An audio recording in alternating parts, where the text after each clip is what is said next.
গল্প কবিতা পাঠে সকলকে স্বাগত জানিয়ে শুরু করছি আজকের গল্প অতসী মামি।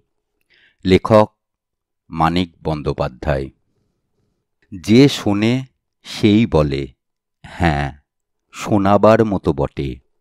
বিশেষ করে আমার মেজো মামা। তাঁর মুখে কোনো কিছুর এমন উচ্ছ্বসিত প্রশংসা খুব কম শুনেছি। শুনে শুনে ভারী কৌতূহল হলো।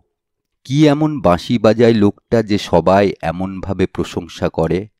একদিন শুনতে গেলাম। মামার কাছ থেকে একটা পরিচয়পত্র সঙ্গে নিলাম। আমি থাকি বালিগঞ্জে, আর যাঁর বাঁশি বাজানোর ওস্তাদির কথা বললাম তিনি থাকেন ভবানীপুর অঞ্চলে। মামার কাছে নাম শুনেছিলাম যতীন, উপাধিটা শোনা হয়নি। আজ পরিচয়পত্রের উপরে পুরো নাম দেখলাম যতীন্দ্রনাথ রায়। বাড়িটা খুঁজে বার করে আমার তো চক্ষু স্থির। মামার কাছে যতীনবাবুর এবং তাঁর বাঁশি বাজানোর যেরকম উচ্ছ্বসিত প্রশংসা শুনেছিলাম, তাতে মনে হয়েছিল লোকটা নিশ্চয় একজন কেষ্টবিষ্টু গোছের কেউ হবেন। আর কেষ্টবিষ্টু গোছের একজন লোক যে বৈকুণ্ঠ বা মথুরার রাজপ্রাসাদে না হোক, অন্তত বেশ বড় আর ভদ্র চেহারার একটা বাড়িতে বাস করেন, এও তো স্বতঃসিদ্ধ কথা। কিন্তু বাড়িটা যে গলিতে, সেটার কথা না হয় ছেড়েই দিলাম। এ যে ইট বার করা তিনকালের বুড়োর মতো নড়বড়ে একটা ইটের খাঁচা, সামনেটার চেহারায় যদি এরকম, ভেতরটা না জানি কীরকম হবে। উইয়ে ধরা দরজায় কড়া নাড়লাম। একটু পরেই দরজা খুলে যে লোকটি সামনে এসে দাঁড়ালেন, তাকে দেখে মনে হলো ছাইগাদা নাড়তেই যেন একটা আগুন বার হয়ে পড়ল।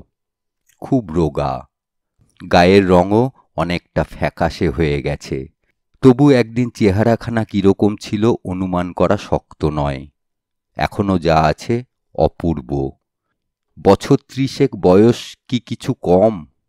মলিন হয়ে আসা গায়ের রং অপূর্ব, শরীরের গড়ন অপূর্ব, মুখের চেহারা অপূর্ব, আর সব মিলিয়ে যে রূপ তাও অপূর্ব। সবচেয়ে অপূর্ব চোখ দুটি।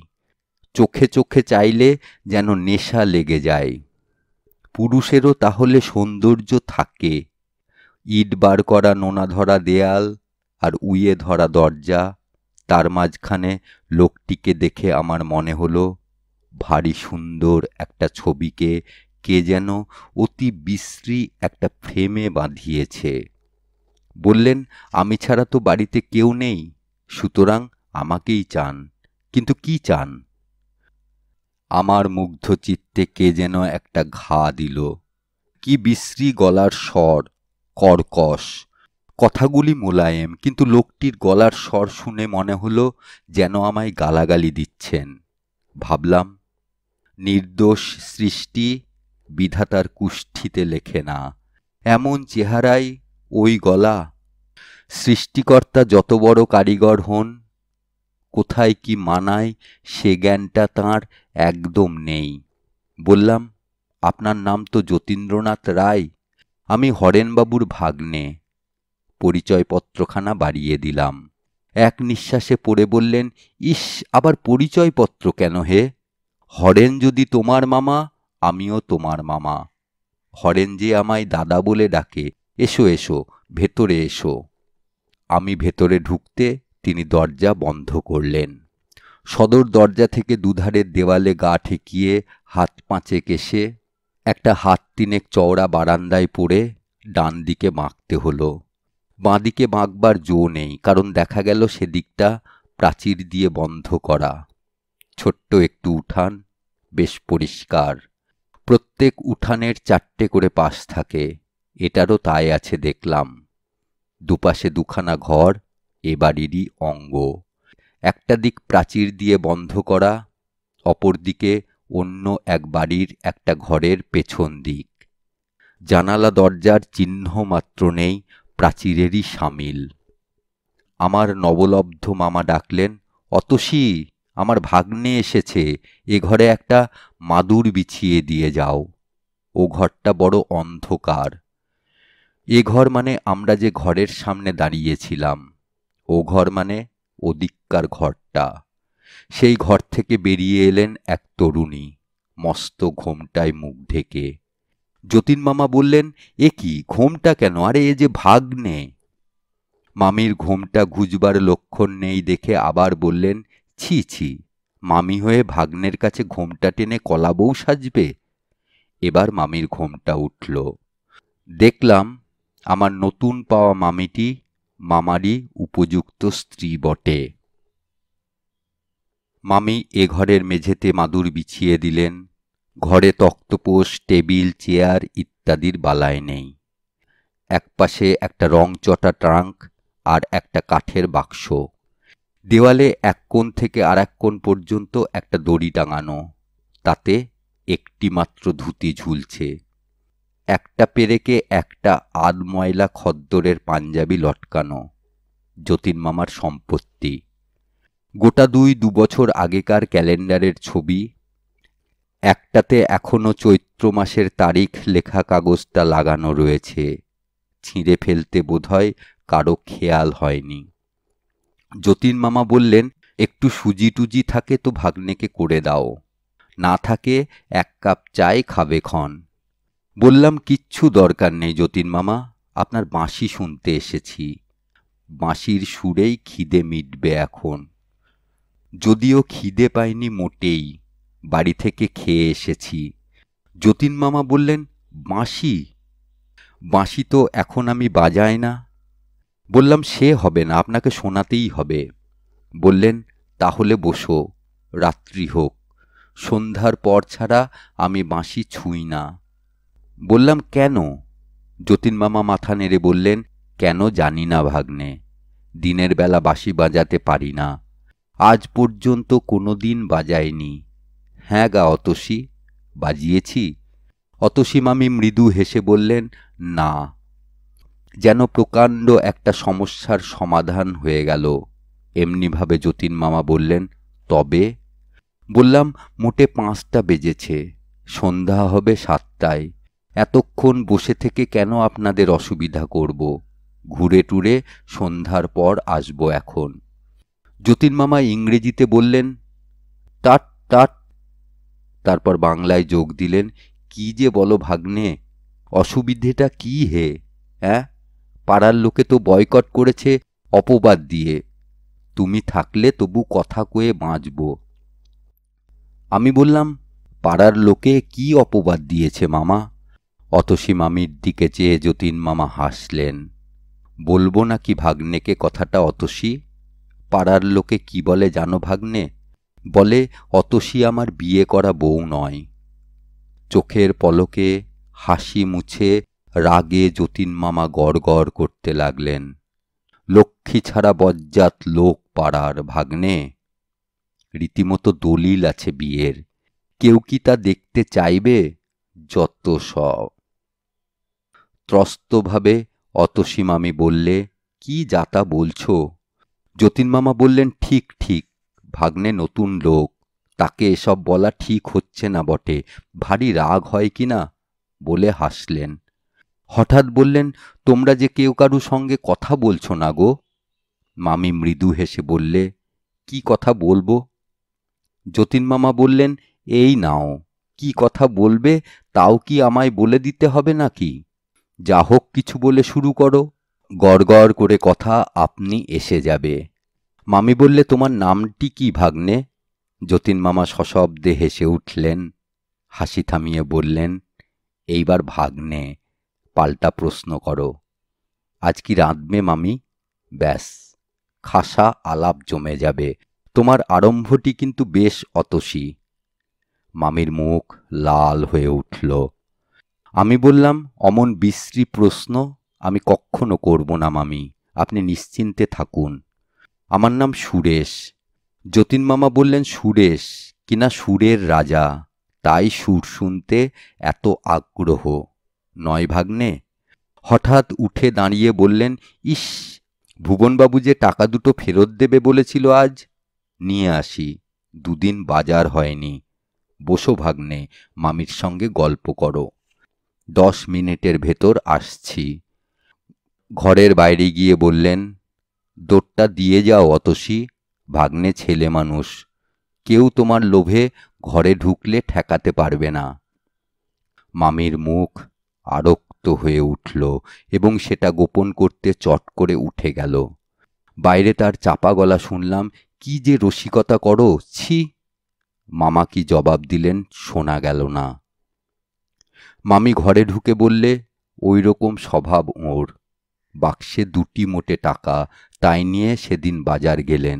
বললাম, একটা থাক। জবাব দিলেন, কেন? রাস্তায় ভুবনবাবু চাইতে টাকা 2টি তাকে দিয়ে খালি হাতে ঘরে ঢুকলেন। আমি বললাম, আশ্চর্য লোক তো। মামি বললেন, ওই রকমই। আর দেখো ভাই। বললাম, ভাই নয়, ভাগ্নে। মামি বললে, তাও তো বটে, আগে থাকতেই যে সম্বন্ধটা পাতিয়ে বসে আছো। ওর ভাগ্নে না হয়ে আমার ভাই হলেই বেশ হতো, কিন্তু সম্পর্কটা নতুন করে পাতো না, এখনো 1 ঘন্টাও হয়নি, জমাট বাঁধেনি। আমি বললাম, কেন? মামি ভাগ্নে বেশ তো সম্পর্ক। মামি বললে, আচ্ছা, তবে তাই। কিন্তু আমার একটা কথা তোমায় রাখতে হবে ভাগ্নে, তুমি ওর বাঁশি শুনতে চেও না। বললাম, তার মানে? বাঁশি শুনতেই তো এলাম। মামির মুখ গম্ভীর হলো। বললে, কেন এলে? আমি ডেকেছিলাম? তোমাদের জ্বালায় আমি কি গলায় দড়ি দেব? আমি অবাক হয়ে মামির মুখের দিকে চেয়ে রইলাম। কথা জোগায় না। মামি বললে, তোমাদের একটু শখ মেটাবার জন্য উনি আত্মহত্যা করছেন, দেখতে পাও না? রোজ তোমরা একজন না একজন এসে বাঁশি শুনতে চাইবে, রোজ গলা দিয়ে রক্ত পড়লে মানুষ কদিন বাঁচে? রক্ত, রক্ত নয়, দেখবে। বলে মামি চলে গেল। ফিরে এলো একটা গামলা হাতে করে। গামলার ভেতরে জমাট বাঁধা খানিকটা রক্ত। মামি বললে, কাল উঠেছিল, ফেলতে মায়া হচ্ছিল, তাই রেখে দিয়েছি। রেখে কোনো লাভ নেই জানি, তবু। আমি অনুতপ্ত হয়ে বললাম, জানতাম না মামি, জানলে কক্ষনো শুনতে চাইতাম না। ইস, এই জন্যেই মামার শরীর এত খারাপ। মামি বললে, কিছু মনে করো না ভাগ্নে, অন্য কারো সঙ্গে তো কথা কই না, তাই তোমাকেই গায়ের ঝাল মিটিয়ে বলে নিলাম। তোমার আর কি দোষ, আমার অদৃষ্ট। আমি বললাম, এত রক্ত পড়ে, তবু মামা বাঁশি বাজান? মামি দীর্ঘ নিঃশ্বাস ফেলে বলল, হ্যাঁ, পৃথিবীর কোনো বাধাই ওর বাঁশি বাজানো বন্ধ করতে পারবে না। কত বলেছি, কত কেঁদেছি, শোনেন না। আমি চুপ করে রইলাম। মামি বলে চলল, কতদিন ভেবেছি বাঁশি ভেঙে ফেলি, কিন্তু সাহস হয়নি। বাঁশির বদলে মদ খেয়েই নিজেকে শেষ করে ফেলবেন, নয়তো যেখানে যা আছে সব বিক্রি করে বাঁশি কিনে না খেয়ে মরবেন। মামির শেষ কথাগুলি যেন গুমড়ে গুমড়ে কেঁদে ঘরের চারিদিকে ঘুরে বেড়াতে লাগলো। আমি কথা বলতে গেলাম, কিন্তু ফুটল না। মামি একটা দীর্ঘ নিঃশ্বাস ফেলে বললে, অথচ ওই একটা ছাড়া আমার কোনো কথাই ফেলেন না। আগে আকণ্ঠ মদ খেতেন, বিয়ের পর যেদিন মিনতি করে মদ ছাড়তে বললাম, সেই দিন থেকে ও জিনিস ছোঁয়ায় ছেড়ে দিলেন, কিন্তু বাঁশির বিষয়ে কোনো কথাই শোনেন না। আমি বলতে গেলাম, মামি। মামি বোধহয় শুনতেই পেল না, বলে চলল, একবার বাঁশি লুকিয়ে রেখেছিলাম। সে কি ছটফট করতে লাগলেন, যেন ওর সর্বস্ব হারিয়ে গেছে। বাইরে কড়া নাড়ার শব্দ হলো। মামি দরজা খুলতে উঠে গেল। যতীন মামা ঘরে ঢুকতে ঢুকতে বললেন, দিলে না টাকা অতসী? বললে, পরশু যেতে। পিছন থেকে মামি বললে, সে আমি আগেই জানি। যতীন মামা বললেন, দোকানদারটাই বা কি পাজি, 1 পো সুজি চাইলাম, দিল না। মামার বাড়ি এসে ভাগ্নেকে দেখছি খালি পেটে ফিরতে হবে। মামি ম্লান মুখে বললে, সুজি দেয়নি, ভালোই করেছে, শুধু জল দিয়ে তো আর সুজি হয় না। ঘি নেই? কবে আবার ঘি আনলে তুমি?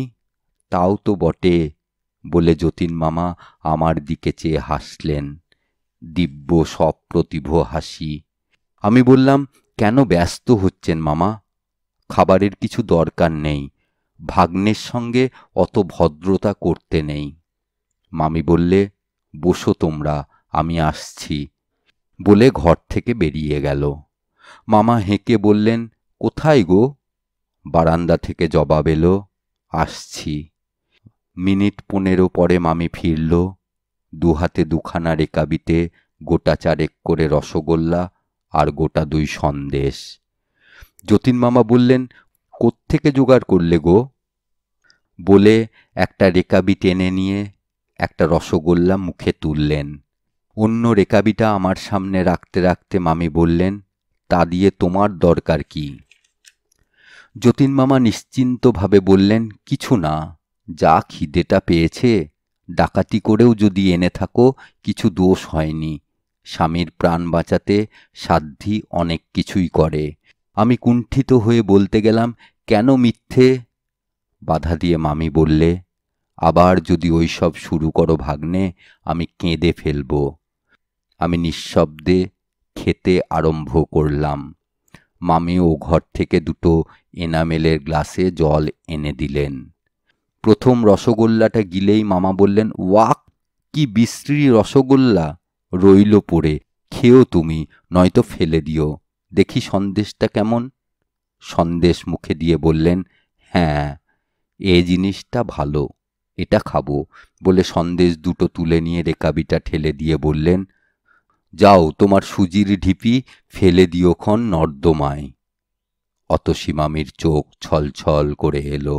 মামার ছলটুকু আমাদের কারুর কাছেই গোপন রইল না। কেন যে এমন খাসা রসগোল্লাও মামার কাছে সুজির ঢিপি হয়ে গেল, বুঝে আমার চোখে প্রায় জল আসবার উপক্রম হলো। মাথা নিচু করে রেকাবিটা শেষ করলাম। মাঝখানে একবার চোখ তুলতেই নজরে পড়ল মামি মামার রেকাবিটা দরজার ওপরে তাকে তুলে রাখছে। সন্ধ্যার অন্ধকার ঘনিয়ে এলে মামি ঘরে ঘরে প্রদীপ দেখালো, ধুনো দিল। আমাদের ঘরে একটা প্রদীপ জ্বালিয়ে দিয়ে মামি চুপ করে দাঁড়িয়ে কি যেন ভাবতে লাগলো। যতীন মামা হেসে বললেন, আরে লজ্জা কিসের, নিত্যকার অভ্যাস, বাদ পড়লে রাতে ঘুম হবে না, ভাগ্নের কাছে লজ্জা করতে নেই। আমি বললাম, আমি না হয়। মামি বললে, বসো, উঠতে হবে না, অত লজ্জা নেই আমার, বলে গলায় আঁচল দিয়ে মামার পায়ের কাছে মাটিতে মাথা ঠেকিয়ে প্রণাম করল। লজ্জায় সুখে তৃপ্তিতে আরক্ত মুখখানি নিয়ে অতসী মামি যখন উঠে দাঁড়ালো, আমি বললাম, দাঁড়াও মামি, একটা প্রণাম করে নিই। মামি বললে, না না, ছি ছি। বললাম, ছি ছি নয় মামি, আমার নিত্যকার অভ্যাস না হতে পারে, কিন্তু তোমায় প্রণাম না করে যদি আজ বাড়ি ফিরি রাত্রে আমার ঘুম হবে না ঠিক, বলে মামির পায়ে হাত দিয়ে প্রণাম করলাম। যতীন মামা হো হো করে হেসে উঠলেন। মামি বললেন, দেখো তো ভাগ্নের কাণ্ড। যতীন মামা বললেন, ভক্তি হয়েছে গো, সকাল সন্ধ্যা স্বামীকে প্রণাম করো জেনে শ্রদ্ধা হয়েছে ভাগ্নের, কি যে বলো, বলে মামি পলায়ন করল। বারান্দা থেকে বলে গেল, আমি রান্না করতে গেলাম। যতীন মামা বললেন, এইবার বাঁশি শোনো। আমি বললাম, থাকগে, কাজ নেই মামা, শেষে আবার রক্ত পড়তে আরম্ভ করবে। যতীন মামা বললেন, তুমিও শেষে ঘ্যান ঘ্যান প্যান প্যান আরম্ভ করলে ভাগ্নে, রক্ত পড়বে তো হয়েছে কি, তুমি শুনলেও আমি বাজাবো, না শুনলেও বাজাবো। খুশি হয় রান্নাঘরে মামির কাছে বসে কানে আঙুল দিয়ে থাকোগে। কাঠের বাক্সটা খুলে বাঁশির কাঠের কেসটা বার করলেন, বললেন, বারান্দায় চলো, ঘরে বড় শব্দ হয়। নিজেই বারান্দায় মাদুরটা তুলে এনে বিছিয়ে নিলেন, দেয়ালে ঠেস দিয়ে বসে বাঁশিটা মুখে তুললেন। হঠাৎ আমার মনে হলো আমার ভেতরে যেন একটা উন্মাদ, একটা খ্যাপা উদাসীন ঘুমিয়েছিল, আজ বাঁশির সুরের নাড়ায় জেগে উঠল। বাঁশির সুর এসে লাগে কানে, কিন্তু আমার মনে হলো বুকের তলেও যেন সাড়া পৌঁছেছে। অতি তীব্র বেদনার মধুরতম আত্মপ্রকাশ কেবল বুকের মাঝে গিয়ে পৌঁছায়নি, বাইরের এই ঘরদোরকেও যেন স্পর্শ দিয়ে জীবন্ত করে তুলেছে। আর আকাশকে, বাতাসকে মৃদুভাবে স্পর্শ করতে করতে যেন দূরে, বহু দূরে, যেখানে গোটা কয়েক তারা ফুটে উঠেছে দেখতে পাচ্ছি, সেইখানে স্বপ্নের মায়ার মধ্যে লয় পাচ্ছে। অন্তরে ব্যথা বোধ করে আনন্দ পাবার যতগুলি অনুভূতি আছে, বাঁশির সুর যেন তাদের সঙ্গে কোলাকুলি আরম্ভ করেছে। বাঁশি শুনেছি ঢের, বিশ্বাস হয়নি এই বাঁশি বাজিয়ে একজন একদিন এক কিশোরীর কুল, মান, লজ্জা, ভয় সব ভুলিয়ে দিয়ে যমুনাতে উজান বইয়েছিল। আজ মনে হলো আমার যতীন মামার বাঁশিতে সমগ্র প্রাণ যদি আচমকা জেগে উঠে, নিরর্থক এমন ব্যাকুল হয়ে ওঠে, তবে সেই বিশ্ব বাঁশির বাদকের পক্ষে ওই দুটি কাজ আর এমন কি কঠিন। দেখি মামি কখন এসে নিঃশব্দে ওদিকে বারান্দায় বসে পড়েছে। খুব সম্ভব ওই ঘরটাই রান্নাঘর, কিংবা রান্নাঘরে যাবার পথ ওই ঘরের ভেতর দিয়ে। যতীন মামার দিকে চেয়ে দেখলাম খুব সম্ভব সংজ্ঞা নেই। এ যেন সুরের আত্মভোলা সাধক, সমাধি পেয়ে গেছে। কতক্ষণ বাঁশি চলেছিল ঠিক মনে নেই, বোধহয় ঘণ্টা দেড়েক হবে। হঠাৎ এক সময়ে বাঁশি থামিয়ে যতীন মামা ভয়ানক কাশতে আরম্ভ করলেন। বারান্দার ক্ষীণ আলোতেও বুঝতে পারলাম মামার মুখ চোখ অস্বাভাবিক রকম লাল হয়ে উঠেছে। অতসী মামি বোধহয় প্রস্তুত ছিল, জল আর পাখা নিয়ে ছুটে এলো। খানিকটা রক্ত তুলে মামির শুশ্রূষায় যতীন মামা অনেকটা সুস্থ হলেন। মাদুরের ওপর একটা বালিশ পেতে মামি তাকে শুইয়ে দিল। পাখা নেড়ে নীরবে হাওয়া করতে লাগল। তারপর এক সময় উঠে দাঁড়িয়ে বললাম, আজ আসি যতীন মামা। মামা কিছু বলবার আগেই মামি বললে, তুমি এখন কথা কইও না, ভাগ্নের বাড়িতে ভাববে, আজ থাক, আর একদিন এসে খেয়ে যাবে। এখন চলো, আমি দরজা দিয়ে আসছি। সদরের দরজা খুলে বাইরে যাব। মামি আমার একটা হাত চেপে ধরে বললে, একটু দাঁড়াও ভাগ্নে, সামলে নিই। প্রদীপের আলোতে দেখলাম মামির সমস্ত শরীর থরথর করে কাঁপছে। একটু সুস্থ হয়ে বললে, ওর রক্ত পড়া দেখলেই আমার এরকম হয়, বাঁশি শুনেও হতে পারে। আচ্ছা, এবার এসো ভাগ্নে, শিগগির আর একদিন আসবে কিন্তু। বললাম, মামার বাঁশি ছাড়াতে পারি কি না একবার চেষ্টা করে দেখব মামি। মামি ব্যগ্র কণ্ঠে বললে, পারবে, পারবে তুমি, যদি পারো ভাগ্নে, শুধু তোমার যতীন মামাকে নয়, আমাকেও প্রাণ দেবে। অতসী মামি ঝরঝর করে কেঁদে ফেললে। রাস্তায় নেমে বললাম, খিলটা লাগিয়ে দাও মামি। কেবলই মনে হয় নেশাকে মানুষ এত বড় দাম দেয় কেন? লাভ কি?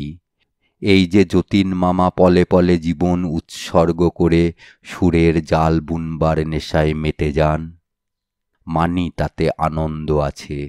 যে সৃষ্টি করে তারও, যে শোনে তারও, কিন্তু এত চড়া মূল্য দিয়ে কি সেই আনন্দ কিনতে হবে? এই যে স্বপ্ন সৃষ্টি, এ তো ক্ষণিকের। যতক্ষণ সৃষ্টি করা যায় শুধু ততক্ষণ এর স্থিতি, তারপর বাস্তবের কঠোরতার মাঝে এ স্বপ্নের চিহ্নও তো খুঁজে পাওয়া যায় না। এ নিরর্থক মায়া সৃষ্টি করে নিজেকে ভোলাবার প্রয়াস কেন? মানুষের মন কি বিচিত্র! আমারও ইচ্ছে করে যতীন মামার মতো সুরের আলোয় ভুবন ছেয়ে ফেলে, সুরের আগুন গগনে বেয়ে তুলে পলে পলে নিজেকে শেষ করে আনি। লাভ নেই, নাই বা রইল। এতদিন জানতাম আমিও বাঁশি বাজাতে জানি, বন্ধুরা শুনে প্রশংসাও করে এসেছে। বাঁশি বাজিয়ে আনন্দও যে না পাই তা নয়, কিন্তু যতীন মামার বাঁশি শুনে এসে মনে হলো বাঁশি বাজানো আমার জন্যে নয়। এক একটা কাজ করতে এক একজন লোক জন্মায়, আমি বাঁশি বাজাতে জন্মাইনি। যতীন মামা ছাড়া বাঁশি বাজাবার অধিকার কারো নেই। থাকতে পারে কারো অধিকার, কারো কারো বাঁশি হয়তো যতীন মামার বাঁশির চেয়েও মনকে উতলা করে তোলে, আমি তাদের চিনি না। একদিন বললাম, বাঁশি শিখিয়ে দেবে মামা? যতীন মামা হেসে বলল, বাঁশি কি শেখাবার জিনিস ভাগ্নে? ও শিখতে হয়। তা ঠিক, আর শিখতেও হয় মন দিয়ে, প্রাণ দিয়ে, সমগ্র সত্তা দিয়ে। নইলে আমার বাঁশি শেখার মতোই সে শিক্ষা ব্যর্থ হয়ে যায়। অতসী মামিকে সেদিন বিদায় নেবার সময় যে কথা বলেছিলাম সে কথা ভুলিনি, কিন্তু কি করে যে যতীন মামার বাঁশি ছাড়াবো ভেবে পেলাম না। অথচ দিনের পর দিন যতীন মামা যে এই সর্বনাশা নেশায় পলে পলে মরণের দিকে এগিয়ে যাবেন, এ কথা ভাবতেও কষ্ট হলো। কিন্তু করা যায় কি? মামির প্রতি যতীন মামার যে ভালোবাসা তার বোধহয় তল নেই। মামির কান্নায় যখন ঠেলেছেন তখন আমার সাধ্য কি তাকে ঠেকিয়ে রাখি। একদিন বললাম, মামা আর বাঁশি বাজাবেন না। যতীন মামা চোখ বড় বড় করে বললেন, বাঁশি বাজাবো না? বলো কি ভাগ্নে, তাহলে বাঁচবো কি করে? বললাম, গলা দিয়ে রক্ত উঠছে, মামি কত কাঁদে, তা আমি কি করব, একটু আধটু কাঁদা ভালো। বলে হাঁকলেন, অতসী, অতসী। মামি এলো। মামা বললেন, কান্না কি জন্যে শুনি? বাঁশি ছেড়ে দিয়ে আমায় মরতে বলো নাকি? তাতেও কান্না বাড়বে, কমবে না। মামি ম্লান মুখে চুপ করে দাঁড়িয়ে রইল। মামা বললেন, জানো ভাগ্নে, এই অতসীর জ্বালায় আমার বেঁচে থাকা ভার হয়ে উঠেছে। কোত্থেকে উড়ে এসে জুড়ে বসলেন, নড়বার নাম নেই। ওর ভার ঘাড়ে না থাকলে বাঁশি বগলে মনের আনন্দে দেশ বিদেশ ঘুরে বেড়াতাম। বেড়ানো টেড়ানো সব মাথায় উঠেছে। মামি বললে, যাও না বেড়াতে, আমি ধরে রেখেছি, রাখনি? বলে মামা এমনিভাবে চাইলেন যে নিজের চোখে তিনি অতসী মামিকে খুন করতে দেখেছেন, আর মামি এখন তাঁর সম্মুখেই সে কথা অস্বীকার করছে। মামির চোখে জল এলো, অশ্রু জড়িত কণ্ঠে বললে, অমন করো তো আমি একদিন। মামা একেবারে জল হয়ে গেলেন। আমার সামনেই মামির হাত ধরে কোঁচার কাপড় দিয়ে চোখ মুছিয়ে দিয়ে বললেন, ঠাট্টা করছিলাম, সত্যি বলছি অতসী। চট করে হাত ছাড়িয়ে মামি চলে গেল। আমি বললাম, কেন মিথ্যে চটালেন মামিকে? যতীন মামা বললেন, চটেনি, লজ্জায় পালালো। কিন্তু একদিন যতীন মামাকে বাঁশি ছাড়তে হলো। মামিই ছাড়ালো। মামির একদিন হঠাৎ টাইফয়েড জ্বর হলো। সেদিন বুঝি জ্বরের 17 দিন। সকাল 9টা বাজে। মামি ঘুমুচ্ছে, আমি তার মাথায় আইস ব্যাগটা চেপে ধরে আছি। যতীন মামা একটা টুলে বসে ম্লান মুখে চেয়ে আছেন। রাত্রি জেগে তার শরীর আরো শীর্ণ হয়ে গেছে, চোখ দুটি লাল হয়ে উঠেছে, মুখে খোঁচা খোঁচা দাড়ি, চুল উস্কো খুস্কো। হঠাৎ টুল ছেড়ে উঠে মামা ট্রাঙ্কটা খুলে বাঁশিটা বার করলেন। আজ 17 দিন এটা বাক্সেই বন্ধ ছিল। সবিস্ময়ে বললাম, বাঁশি কি হবে মামা? ছেঁড়া পামসুতে পা ঢুকোতে ঢুকোতে মামা বললেন, বেচে দিয়ে আসব। তার মানে? যতীন মামা ম্লান হাসি হেসে বললেন, তার মানে ডাক্তার বোসকে আর একটা কল দিতে হবে। বললাম, বাঁশি থাক, আমার কাছে টাকা আছে। প্রত্যুত্তরে শুধু একটু হেসে যতীন মামা পেরেকে টাঙানো জামাটা টেনে নিলেন। যদি দরকার পড়ে ভেবে পকেটে কিছু টাকা এনেছিলাম। মিথ্যা চেষ্টা। আমার মেজমামা কতবার কত বিপদে যতীন মামাকে টাকা দিয়ে সাহায্য করতে চেয়েছেন। যতীন মামা একটি পয়সা নেননি। বললাম, কোথাও যেতে হবে না মামা, আমি কিনব মাসি। মামা ফিরে দাঁড়ালেন, বললেন, তুমি কিনবে ভাগ্নে? বেশ তো। বললাম, কত দাম? বললেন, 135-এ কিনেছি, 100 টাকায় দেব। বাঁশি ঠিক আছে, কেবল সেকেন্ড হ্যান্ড এই যা। বললাম, আপনি না সেই দিন বলেছিলেন মামা, এরকম বাঁশি খুঁজে পাওয়া দায়। অনেক বেছে আপনি কিনেছেন, আমি 135 দিয়েই ওটা কিনব। যতীন মামা বললেন, তা কি হয়, পুরানো জিনিস। বললাম, আমাকে কি জোচ্চোর পেলেন মামা?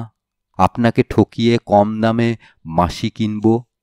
পকেটে 10 টাকার 3টে নোট ছিল, বার করে মামার হাতে দিয়ে বললাম, 30 টাকা আগাম নিন, বাকি টাকাটা বিকেলে নিয়ে আসব।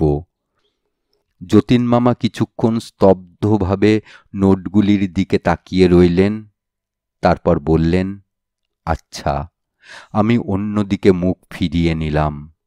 যতীন মামার মুখের ভাবটা দেখবার সাধ্য হল না। যতীন মামা ডাকলেন, ভাগ্নে। ফিরে তাকালাম। যতীন মামা হাসবার চেষ্টা করে বললেন, খুব বেশি কষ্ট হচ্ছে ভেবো না, বুঝলে ভাগ্নে। আমার চোখে জল এলো। তাড়াতাড়ি মুখ ফিরিয়ে মামির শিয়রে গিয়ে বসলাম। মামির ঘুম ভাঙেনি, জানতেও পারল না যে রক্ত পিপাসু বাঁশিটা ঝলকে ঝলকে মামার রক্ত পান করেছে, আমি আজ সেই বাঁশিটা কিনে নিলাম। মনে মনে বললাম, মিথ্যে আশা, এ যে বালির বাঁধ। একটা বাঁশি গেল, আর একটা কিনতে কতক্ষণ। লাভের মধ্যে যতীন মামা একান্ত প্রিয় বস্তু হাতছাড়া হয়ে যাবার বেদনাটাই পেলেন। বিকালে বাকি টাকা এনে দিতেই যতীন মামা বললেন, বাড়ি যাবার সময় বাঁশিটা নিয়ে যেও। আমি ঘরে ঢুকতে ঢুকতে বললাম, থাক না এখন কদিন, এত তাড়াতাড়ি কিসের?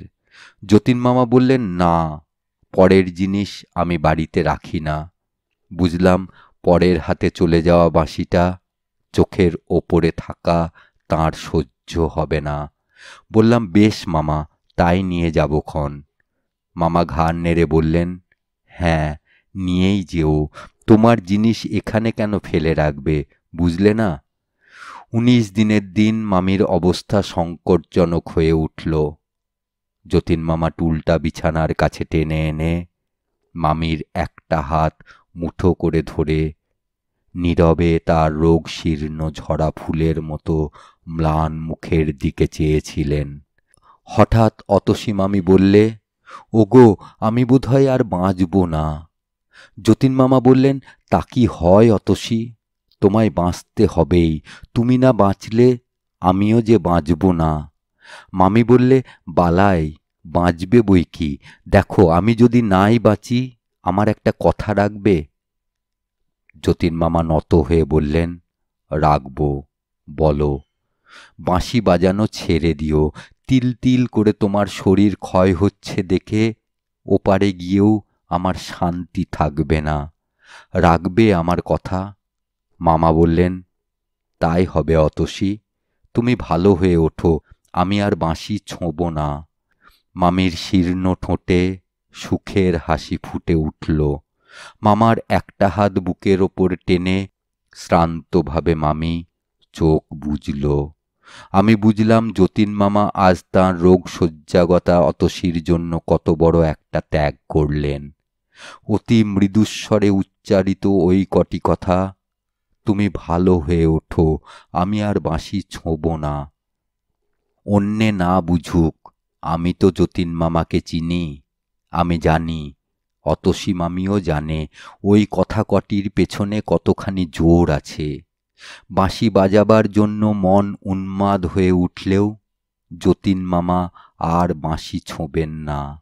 শেষ পর্যন্ত মামি ভালো হয়ে উঠল। যতীন মামার মুখে হাসি ফুটল। মামি যেদিন পথ্য পেল সেদিন হেসে মামা বললেন, কি গো, বাঁচবে না বলে? অমনি মুখের কথা কি না, যে চাঁড়াল খুড়োর কাছ থেকে তোমায় ছিনিয়ে এনেছি, জম বেটা তো ভালো মানুষ। আমি বললাম, চাঁড়াল খুড়ো আবার কি মামা? মামা বললেন, তুমি জানো না বুঝি? সে এক দ্বিতীয় মহাভারত। মামি বললেন, গুরু নিন্দা করো না। মামা বললেন, গুরু নিন্দা কি? গুরুতর নিন্দা করব। ভাগ্নেকে দেখাও না অতসী তোমার পিঠের দাগটা। মামির বাধা দেওয়া সত্ত্বেও মামা ইতিহাসটা শুনিয়ে দিলেন। নিজের খুড়ো নয়, বাপের পিস্তুত ভাই। মা বাবাকে হারিয়ে 17 বছর বয়স পর্যন্ত ওই খুড়োর কাছে অতসী মামি ছিল। অত বড় মেয়ে, তাকে কিলচর লাগাতে খুড়োটির বাধ্য না। আনুষঙ্গিক অন্য শব্দ ছিলই। খুড়োর মেজাজের একটি অক্ষয় চিহ্ন আজ পর্যন্ত মামির পিঠে আছে। পাশের বাড়িতেই যতীন মামা বাঁশি বাজাতেন আর আকণ্ঠ মদ খেতেন। প্রায়ই খুড়োর গর্জন আর অনেক রাতে মামির চাপা কান্নার শব্দে তাঁর নেশা ছুটে যেত। নিতান্ত চোটে একদিন মেয়েটাকে নিয়ে পলায়ন করলেন এবং বিয়ে করে ফেললেন। মামার ইতিহাস বলা শেষ হলে অতসী মামি ক্ষীণ হাসি হেসে বললে, তখন কি জানি মদ খায়, তাহলে কক্ষনো আসতাম না। মামা বললেন, তখন কি জানি তুমি মাথার রতন হয়ে আঠার মতো লেপ্টে থাকবে, তাহলে কক্ষনো উদ্ধার করতাম না। আর মদ না খেলে কি এক ভদ্রলোকের বাড়ি থেকে মেয়ে চুরি করার মতো বিশ্রী কাজটা করতে পারতাম গো? আমি ভেবেছিলাম বছর খানেক। মামি বললে, যাও চুপ করো, ভাগ্নের সামনে যা তা বকো না। মামা হেসে চুপ করলেন। মাস 2 পরের কথা। কলেজ থেকে শটান যতীন মামার ওখানে হাজির হলাম। দেখি জিনিসপত্র যা ছিল বাঁধা ছাঁদা হয়ে পড়ে আছে। অবাক হয়ে প্রশ্ন করলাম, এসব কি মামা? যতীন মামা সংক্ষেপে বললেন, দেশে যাচ্ছি। দেশে? দেশ আবার আপনার কোথায়? যতীন মামা বললেন, আমার কি একটা দেশও নেই ভাগ্নে? 500 টাকা আয়ের জমিদারি আছে দেশে, খবর রাখো। অতসী মামি বললে, হয়তো জন্মের মতোই তোমাদের ছেড়ে চললাম ভাগ্নে। আমার অসুখের জন্যই এটা হলো। বললাম, তোমার অসুখের জন্য? তার মানে? মামা বললেন, তার মানে বাড়িটা বিক্রি করে দিয়েছি। যিনি কিনেছেন পাশের বাড়িতেই থাকেন। মাঝখানের প্রাচীরটা ভেঙে 2টো বাড়ি এক করে নিতে ব্যস্ত হয়ে পড়েছেন। আমি ক্ষুব্ধ কণ্ঠে বললাম, এত কাণ্ড করলে মামা, আমাকে একবার জানালে না পর্যন্ত? কবে যাওয়া ঠিক হলো? বাঁধা বিছানা আর তালাবন্ধ বাক্সর দিকে আঙুল বাড়িয়ে মামা বললেন, আজ রাত্রে ঢাকা মেলে রওনা হব। আমরা বাঙাল হে ভাগ্নে, জানো না বুঝি? বলে মামা হাসলেন। অবাক মানুষ, এমন অবস্থায় হাসিও আসে। গম্ভীরভাবে উঠে দাঁড়িয়ে বললাম, আচ্ছা আসি যতীন মামা, আসি মামি, বলে দরজার দিকে অগ্রসর হলাম। অতসী মামি উঠে এসে আমার হাতটা চেপে ধরে বললে, লক্ষ্মী ভাগ্নে, রাগ করো না। আগে থাকতে তোমায় খবর দিয়ে লাভ তো কিছু ছিল না, কেবল মনে ব্যথা পেতে। যে ভাগ্নে তুমি, কত কি হাঙ্গামা বাঁধিয়ে তুলতে, ঠিক আছে কিছু? আমি ফিরে গিয়ে বাঁধা বিছানাটার ওপর বসে বললাম, আজ যদি না আসতাম একটা খবরও তো পেতাম না। কাল এসে দেখতাম বাড়িঘর খাঁ খাঁ করছে। যতীন মামা বললেন, আরে রামও, তোমায় না বলে কি যেতে পারি? দুপুরবেলা সেনের ডাক্তারখানা থেকে ফোন করে দিয়েছিলাম তোমাদের বাড়িতে, কলেজ থেকে বাড়ি ফিরলেই খবর পেতে। বাড়ি আর গেলাম না। শিয়ালদহ স্টেশনে মামা মামিকে উঠিয়ে দিতে গেলাম। গাড়ি ছাড়ার আগে কতক্ষণ সময় যে কি করেই কাটল, কারো মুখেই কথা নেই। যতীন মামা কেবল মাঝে মাঝে 2-1টা হাসির কথা বলছিলেন এবং হাসাচ্ছিলেনও, কিন্তু তাঁর বুকের ভেতর যে কি করছিল সে খবর আমার অজ্ঞাত থাকেনি। গাড়ি ছাড়বার ঘণ্টা বাজলে যতীন মামা আর অতসী মামিকে প্রণাম করে গাড়ি থেকে নামলাম। এইবার যতীন মামা অন্যদিকে মুখ ফিরিয়ে নিলেন, আর বোধহয় মুখে হাসি ফুটিয়ে রাখা তাঁর পক্ষে সম্ভব হলো না। জানালা দিয়ে মুখ বার করে মামি ডাকলে, শোনো। কাছে গেলাম। মামি বললে, তোমাকে ভাগ্নে বলি আর যাই বলি, মনে মনে জানি তুমি আমার ছোট ভাই। পারো তো একবার বেড়াতে গিয়ে দেখা দিয়ে এসো। আমাদের হয়তো আর কলকাতা আসা হবে না। জমির ভারী ক্ষতি হয়ে গেছে। যেও, কেমন ভাগ্নে? মামির চোখ দিয়ে টপ টপ করে জল ঝরে পড়ল। ঘাড় নেড়ে জানালাম, যাব। বাঁশি বাজিয়ে গাড়ি ছাড়ল। যতক্ষণ গাড়ি দেখা গেল, অপলক দৃষ্টিতে চেয়ে রইলাম। দূরের লাল সবুজ আলোকবিন্দুর ওপারে যখন একটি চলন্ত লাল বিন্দু অদৃশ্য হয়ে গেল, তখন ফিরলাম। চোখের জলে দৃষ্টি তখন ঝাপসা হয়ে গেছে। মানুষের স্বভাবই এই, যখন যে দুঃখটা পায় তখন সেই দুঃখটাকেই সকলের বড় করে দেখে। নইলে কে ভেবেছিল যে যতীন মামা আর অতসী মামির বিচ্ছেদে 21 বছর বয়সে আমার দুচোখ জলে ভরে গিয়েছিল, সেই যতীন মামা আর অতসী মামি একদিন আমার মনের এক কোণে সংসারের সহস্র আবর্জনার তলে চাপা পড়ে যাবেন। জীবনে অনেকগুলি ওলট পালট হয়ে গেল। যথাসময়ে ভাগ্য আমার ঘাড় ধরে যৌবনের কল্পনার সুখস্বর্গ থেকে বাস্তবের কঠোর পৃথিবীতে নামিয়ে দিল। নানা কারণে আমাদের অবস্থা খারাপ হয়ে পড়ল। বালিগঞ্জের বাড়িটা পর্যন্ত বিক্রি করে, ঋণ শোধ দিয়ে, 80 টাকা মাইনের একটা চাকরি নিয়ে শ্যামবাজার অঞ্চলে ছোট একটা বাড়ি ভাড়া করে উঠে গেলাম। মার কাঁদাকাটায় গলে একটা বিয়েও করে ফেললাম। প্রথমে সমস্ত পৃথিবীটাই যেন তেতো লাগতে লাগলো। জীবনটা বিস্বাদ হয়ে গেল। আশা আনন্দের এতটুকু আলোড়নও ভেতরে খুঁজে পেলাম না। তারপর ধীরে ধীরে সব ঠিক হয়ে গেল। নতুন জীবনে রসের খোঁজ পেলাম। জীবনের জুয়া খেলায় হার জিতের কথা কদিন আর মানুষ বুকে পুষে রাখতে পারে? জীবনে যখন এইসব বড় বড় ঘটনা ঘটছে, তখন নিজেকে নিয়ে আমি এমনই ব্যাপৃত হয়ে পড়লাম যে কবে এক যতীন মামা আর অতসী মামির স্নেহ পরম সম্পদ বলে গ্রহণ করেছিলাম, সে কথা মনে ক্ষীণ হতে ক্ষীণতর হয়ে গেল। 7 বছর পরে আজ কচ্চিৎ কখনো হয়তো একটা অস্পষ্ট স্মৃতির মতো তাদের কথা মনে পড়ে। মাঝে একবার মনে পড়েছিল যতীন মামাদের দেশে চলে যাওয়ার বছর 3 পরে। সেইবার ঢাকা মেলে কলিশন হয়। মৃতদের নামের মাঝে যতীন্দ্রনাথ রায় নামটা দেখে যে খুব একটা ঘা লেগেছিল, সে কথা আজও মনে আছে। ভেবেছিলাম একবার গিয়ে দেখে আসব, কিন্তু হয়নি। সেদিন আপিস থেকে ফিরে দেখি আমার স্ত্রীর কঠিন অসুখ। মনে পড়ে যতীন মামার দেশের ঠিকানায় একটা পত্র লিখে দিয়ে এই ভেবে মনকে সান্ত্বনা দিয়েছিলাম, ও নিশ্চয় আমার যতীন মামা নয়। পৃথিবীতে যতীন্দ্রনাথ রায়ের অভাব তো নেই। সে চিঠির কোনো জবাব আসেনি। স্ত্রীর অসুখের হিড়িকে কথাটাও আমার মন থেকে মুছে গিয়েছিল। তারপর গড়িয়ে গড়িয়ে আরও 4টে বছর কেটে গেছে।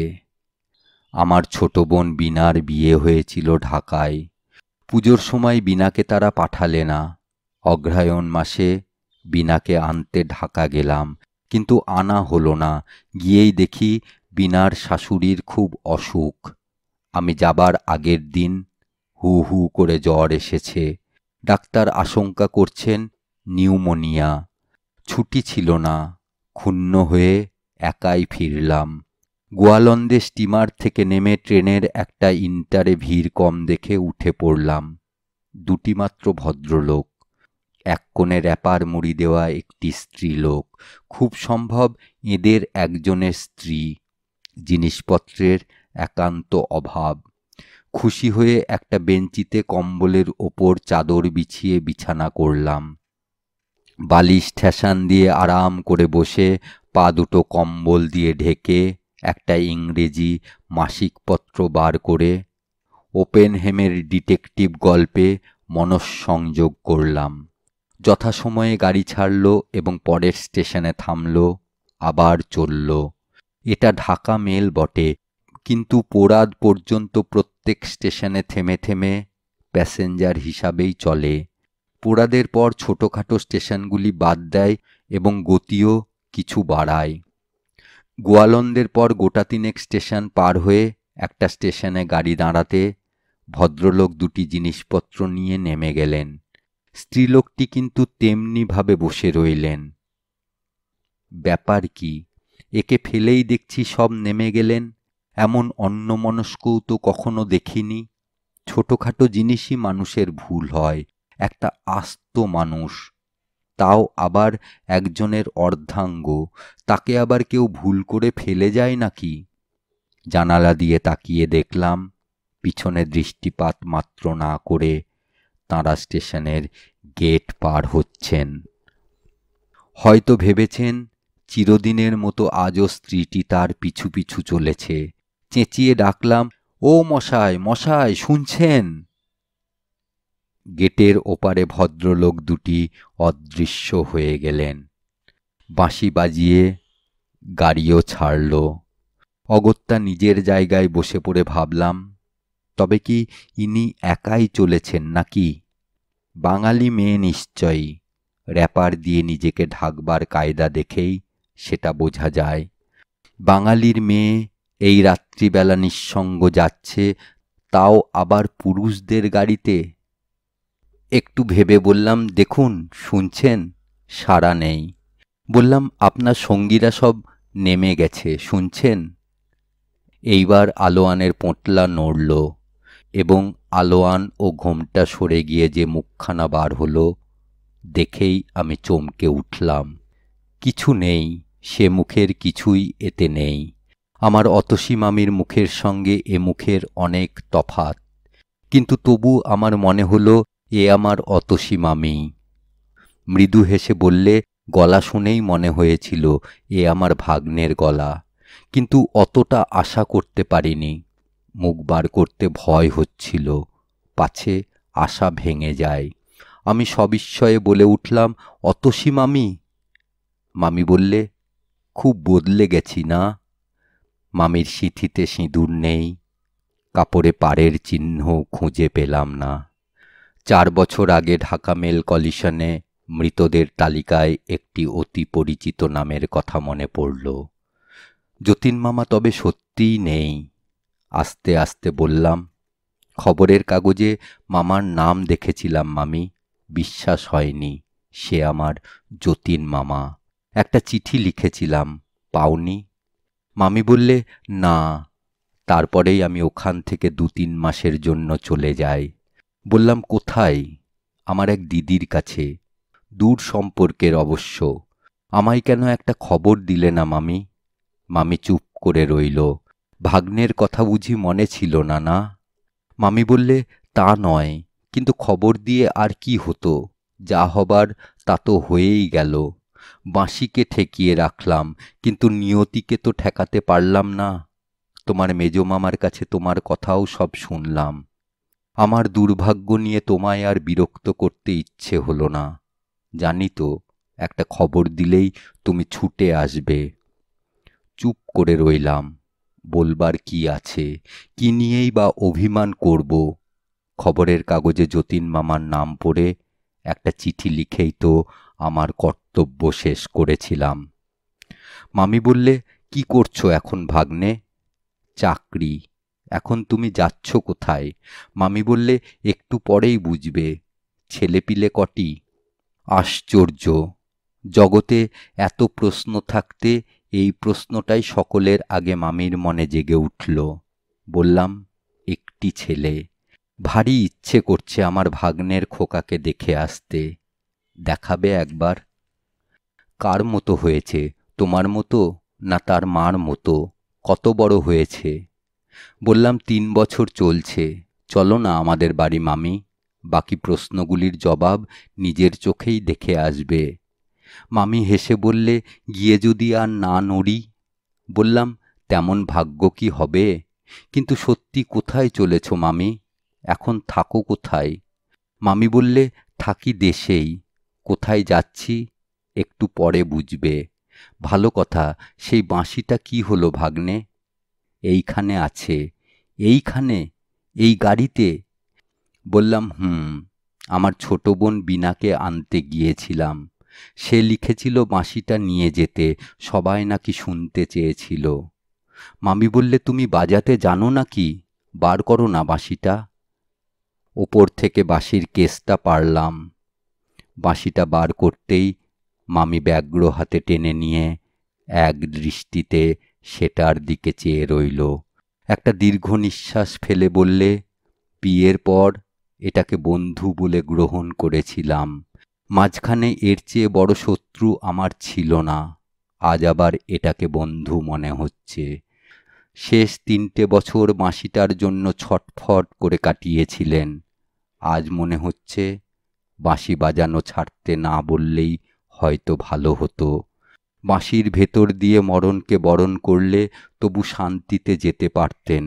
শেষ কটা বছর এত মনকষ্ট ভোগ করতে হতো না।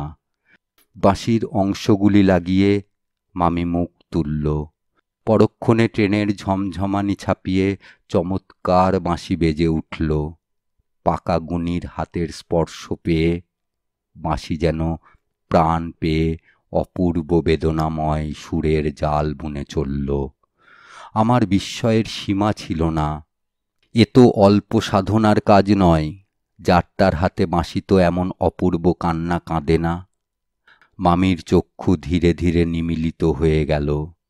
তার দিকে চেয়ে ভবানীপুরের একটা অতি ক্ষুদ্র বাড়ির প্রদীপের স্বল্পালোকে বারান্দার দেওয়ালে ঠেস দেয়া এক সুর সাধকের মূর্তি আমার মনে জেগে উঠল। মাঝে 7টা বছর কেটে গেছে। যতীন মামার যে অপূর্ব বাঁশির সুর একদিন শুনেছিলাম, সে সুর মনের তলে কোথায় হারিয়ে গেছে। আজ অতসী মামির বাঁশি শুনে মনে হতে লাগল, সেই হারিয়ে যাওয়া সুরগুলি যেন ফিরে এসে আমার প্রাণে মৃদু গুঞ্জন শুরু করে দিয়েছে। এক সময়ে বাঁশি থেমে গেল। মামির একটা দীর্ঘ নিঃশ্বাস ঝরে পড়ল। আমারও। কতক্ষণ স্তব্ধ হয়ে থেকে বললাম, এ কথাটাও তো গোপন রেখেছিলে। মামি বললে, বিয়ের পর শিখিয়েছিলেন। বাঁশি শিখবার কি আগ্রহই তখন আমার ছিল। তারপর যেদিন বুঝলাম বাঁশি আমার শত্রু, সেই দিন থেকে আর ছুঁইনি। আজ কতকাল পরে বাজালাম। মনে হয়েছিল বুঝি ভুলে গেছি। ট্রেন এসে একটা স্টেশনে দাঁড়ালো। মামি জানালা দিয়ে মুখ বার করে আলোর গায়ে লেখা স্টেশনের নামটা পড়ে ভেতরে মুখ ঢুকিয়ে বললে, পরের স্টেশনে আমি নেমে যাব ভাগ্নে। পরের স্টেশনে? কেন? মামি বললে, আজ কত তারিখ জানো? বললাম, 17ই অঘ্রাণ। মামি বললে, 4 বছর আগে আজকের দিনে। বুঝতে পারছো না তুমি? মুহূর্তে সব দিনের আলোর মতো স্বচ্ছ হয়ে গেল। ঠিক 4 বছর আগে এই 17ই অঘ্রাণ ঢাকা মেলে কলিশন হয়েছিল। সেদিনও এমনই সময়ে এই ঢাকা মেলটির মতো সেই গাড়িটা শত শত নিশ্চিন্ত আরোহীকে পলে পলে মৃত্যুর দিকে টেনে নিয়ে যাচ্ছিল। বলে উঠলাম, মামি। মামি স্থির দৃষ্টিতে আমার মুখের দিকে চেয়ে থেকে বললে, সামনে স্টেশনের অল্প ওদিকে লাইনের ধারে কঠিন মাটির ওপর তিনি মৃত্যু যন্ত্রণায় ছটফট করেছিলেন। প্রত্যেক বছর আজকের দিনটিতে আমি ওই তীর্থ দর্শন করতে যাই। আমার কাছে আর কোনো তীর্থের এতটুকু মূল্য নেই। হঠাৎ জানালার কাছে সরে গিয়ে বাইরের দিকে আঙুল বাড়িয়ে মামি বলে উঠল, ওই ওই ওইখানে দেখতে পাচ্ছ না? আমি তো স্পষ্ট দেখতে পাচ্ছি তিনি যন্ত্রণায় ছটফট করতে করতে একটু স্নেহশীতল স্পর্শের জন্য ব্যগ্র হয়ে রয়েছেন। একটু জলের জন্যেই হয়তো। উহ, মাগো, আমি তখন কোথায়? দুহাতে মুখ ঢেকে মামি ভেতরে এসে বসে পড়ল। ধীরে ধীরে গাড়িখানা স্টেশনের ভেতর ঢুকল। বিছানাটা গুটিয়ে নিয়ে আমি বললাম, চলো মামি, আমি তোমার সঙ্গে যাব। মামি বললেন, না। বললাম, এই রাত্রে তোমাকে একলা যেতে দিতে পারবো না মামি। মামির চোখ জ্বলে উঠল। ছি, তোমার তো বুদ্ধির অভাব নেই ভাগ্নে। আমি কি সঙ্গী নিয়ে সেখানে যেতে পারি? সেই নির্জন মাঠে সমস্ত রাত আমি তাঁর সঙ্গ অনুভব করি। সেখানে কি কাউকে নিয়ে যাওয়া যায়? ওইখানের বাতাসে যে তাঁর শেষ নিঃশ্বাস রয়েছে। অবুঝ হইও না। গাড়ি দাঁড়ালো। বাঁশিটা তুলে নিয়ে মামি বললে, এটা নিয়ে গেলাম ভাগ্নে। এটার ওপর তোমার চেয়ে আমার দাবি বেশি। দরজা খুলে অতসী মামি নেমে গেলেন। আমি নির্বাক হয়ে চেয়ে রইলাম। আবার বাঁশি বাজিয়ে গাড়ি ছাড়ল। খোলা দরজাটা একটা করুণ শব্দ করে আছড়ে বন্ধ হয়ে গেল।